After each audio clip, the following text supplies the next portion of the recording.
Mana shu reklamalarda qo'yilaverganligidan odamlarni hayotining mazmuni o'zlariga kerak bo'lmagan narsalarni ortidan quvishga aylanib qoldi. Qaytarib aytaman. O'zlariga kerak bo'lmagan narsalarni orqasidan quvalab yurishlik odamlarni hayotini mazmuniga aylanib qoldi. Kerak emas edi u narsa. Ammo shu qo'yaverganidan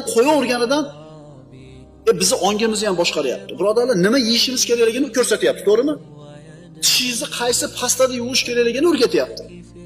Bolangiz orqasini qaysi qog'oz bilan artishni ham o'rgatyapti. Hamma narsani ko'rsatyapti. Sen o'ylama. Sen biz aytganda qilsang bo'ldi.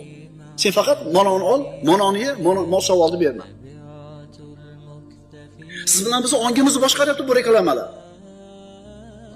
Shampun olish kerak. Magazinga kirdingiz. Shampunlar rastasiga qarab turib, qaysi markalarni istaysiz? Hop, ketdi.